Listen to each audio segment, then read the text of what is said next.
Nanggro Aceh memiliki kisah panjang bukan hanya sebagai penyumbang uang dan harta bagi modal kemerdekaan Republik Indonesia. Lebih dari itu, Aceh juga memiliki kisah menakjubkan dari sosok-sosok ulamanya yang terkemuka dan memiliki karomah di luar nalar. Salah satu ulama yang memiliki karomah mengagumkan adalah Abu Ibrahim Woyla, seorang ulama pengembara berasal dari Aceh Barat. Salah satu bukti karomah ulama ini adalah saat dirinya wafat tanggal 18 Juli tahun 2009. Ribuan orang baik dari Aceh maupun luar Aceh melayat tanpa henti selama 30 hari lebih. Seakan-akan ada makhluk lain yang menyaru seperti manusia, mungkin malaikat, ikut juga melayat kepergiannya. Selama beliau hidup pun ada banyak sekali karomah-karomah yang disaksikan langsung baik oleh keluarganya maupun para sahabatnya. Di dalam video ini, ada beberapa karomah almarhum Abu Woyla yang bisa kami sajikan dalam bentuk kompilasi. Salah satunya saat mobil yang beliau tumpangi saat melintas sebuah jalan yang di depannya banyak sekali gelimpangan jenazah korban tsunami tahun 2004, tapi ban mobil itu sama sekali tidak melindas tubuh korban tsunami. Semoga kisah Abu Ibrahim Woyla menjadi inspirasi bagi kita semua. Tengku Muhammad Kurdi Syam, tetangga ulama Abu Ibrahim Woyla, hendak pergi ke Maulabo. Di tengah jalan, tepatnya di Tenong, Tengku Kurdi bertemu dengan Abu Woyla yang dikenal sebagai ulama karismatik asal Aceh Barat. Kurdi menawarkan tumpangan di mobilnya untuk sama-sama ke Maulabo, namun Abu Woyla menolak tawaran Kurdi dan ia melanjutkan perjalanan ke Maulabo. Anehnya, sesampai di Maulabo, justru Abu Woyla pula yang duluan tiba. Padahal di perjalanan tidak ada satu mobil pun yang memotong laju mobil Tengku Kurdi. Menantu Abu Ibrahim Woyla, Tengku Nasruddin pernah berkisah mengenai karamah mertuanya yang merupakan ulama karismatik asal Aceh Barat. Abu pernah berkunjung ke Dayah Syekh Mahmud di Belangpidi. Ketika itu ia minta disediakan sepiring nasi untuk sarapan, tapi santri mengatakan tidak ada lauk apapun di dapur Dayah.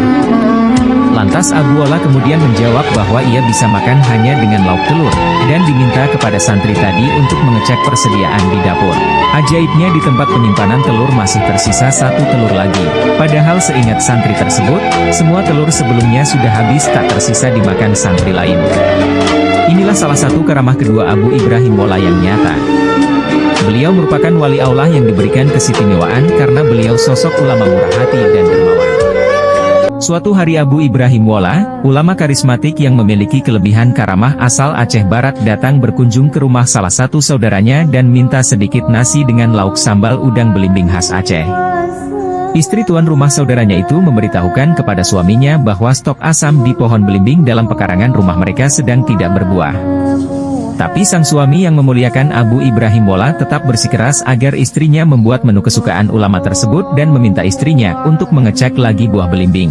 Anehnya, saat diperiksa kembali, buah belimbing besar-besar muncul sebanyak 3 buah dan itu sudah cukup untuk mengulek sambal yang diminta Abu Ibrahim Woyla. Ketika anak pertama Abu Ibrahim Woyla, Salmiah, beberapa hari saja hendak menggelar acara pesta pernikahannya, baik keluarga maupun warga di kampung mulai panik karena Abu Ibrahim seakan cuek dengan persiapan acara tersebut. Abu Ibrahim Woyla terlihat seperti tidak peduli sama sekali dengan persiapan acara pesta anak sulungnya itu, bahkan uang pun tidak beliau kasih pada keluarga untuk belanja segala kebutuhan. Situasi benar-benar panik. Namun ajaibnya, pada hari H pernikahan berlangsung, ternyata acara pernikahan anaknya berlangsung lebih besar dari pesta-pesta pernikahan orang lain.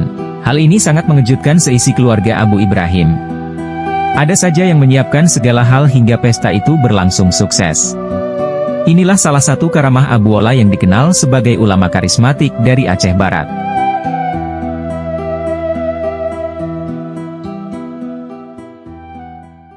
Abu Ibrahim Woyla merupakan ulama karismatik dari Aceh Barat yang diberikan kelebihan berupa karamah. Salah satu karamah Abu Ibrahim yaitu mampu memprediksi akan terjadinya gempa dan tsunami yang akan melanda Aceh dengan sangat dahsyat pada tahun 2004. Abu Ibrahim Woyla pernah menyampaikan isyarat bencana mengerikan itu kepada salah satu muridnya bernama Mukhlis yang kini tinggal di Dayah Bustanul Huda. Mukhlis bercerita, Abu menyebut bencana itu berupa gempa dan naiknya air laut setinggi pohon kelapa. Lalu, 15 hari sebelum malapetaka itu muncul, Abu menghimbau kepada murid-muridnya agar menjauh dari pantai dan mencari aman di bukit-bukit terdekat. Dan setelah itu, akhir Desember 2004, datanglah gempa yang disusul tsunami dahsyat menghancurkan Aceh dan sebagian negara Asia lainnya. Sebelum Abu Ibrahim Wola wafat, pernah publik Aceh geger ketika ulama karismatik yang memiliki karamah itu menghilang selama 4 tahun. Bayangkan saja, salah satu anggota keluarga hilang tak jelas rimbanya, kemana perginya, ngapain aja selama menghilang, tiba-tiba kembali pulang ke rumah dalam keadaan selamat meski berpenampilan lusuh, baju compang-camping, janggut memanjang tak terurus. Tapi itulah kenyataan yang dialami keluarga Abu Ibrahim Wola di Kampung Pasi Aceh, Kecamatan Wola, Kabupaten Aceh Barat.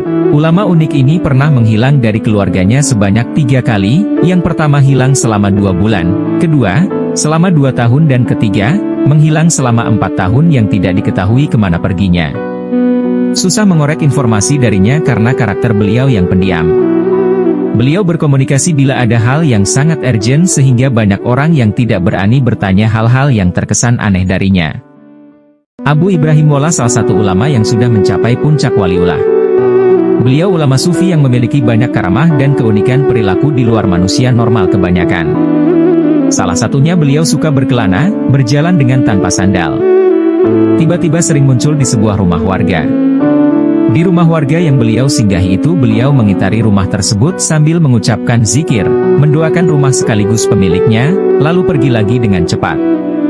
Kadang sering singgah di tempat-tempat yang beliau prediksi akan terjadi bencana, lalu mengitari tempat tersebut, dan pergi menghilang. Pernah Abu Wola datang ke tempat bencana tsunami di Banda Aceh tahun 2004 bersama mobil. Sang sopir enggan melintas masuk ke sebuah area karena banyak jenazah bergelimpangan di jalan, tapi Abu meminta terus berjalan. Anehnya mobil berjalan tanpa melindas jenazah-jenazah tersebut yang membuat sang sopir terheran-heran tidak habis pikir. Salah satu ciri hamba Allah yang mendapat keistimewaan karomah adalah saat ia meninggal, kaum muslimin dan muslimah datang berbondong-bondong bagaikan semut ke rumah duka tanpa henti selama 30 hari 30 malam lebih. Itulah yang dialami Abu Ibrahim Woila, salah seorang ulama karismatik yang memiliki karomah asal Pasi, Kecamatan Woila, Aceh Barat yang wafat pada tanggal 18 Juli tahun 2009. Dalam catatan sejarah, belum pernah ada di Aceh puluhan ribu pelayat datang tiada henti ke rumah duka apabila ada seseorang yang meninggal, kecuali saat Abu Ibrahim Woila wafat. Pelayat ini datang silih berganti tanpa henti selama 30 hari lebih dari segala penjuru Aceh dan luar Aceh. Selama 30 hari itu pihak keluarga menyediakan ratusan kotak air mineral dan 3 ekor sapi setiap harinya dari sumbangan warga termasuk sumbangan dari Bapak Irwandi Yusuf yang saat itu masih menjabat sebagai Gubernur Aceh. Bahkan Bapak Irwandi langsung turun tangan mengkonsolidasi momen ziarah yang dihadiri puluhan ribu pelayat tersebut. Begitulah satu dari sekian karomah yang dimiliki Abu Ibrahim Woila, yang meski dirinya sudah wafat tapi kemuliaan baginya masih tetap tampak terlihat nyata. Hanya kepada Allah kita kembali dan kepada Allah jua kita berserah diri. Suatu ketika ada pencuri nekat masuk ke pekarangan rumah Tengku Ahmad Banta atau dikenal Abi Dilung.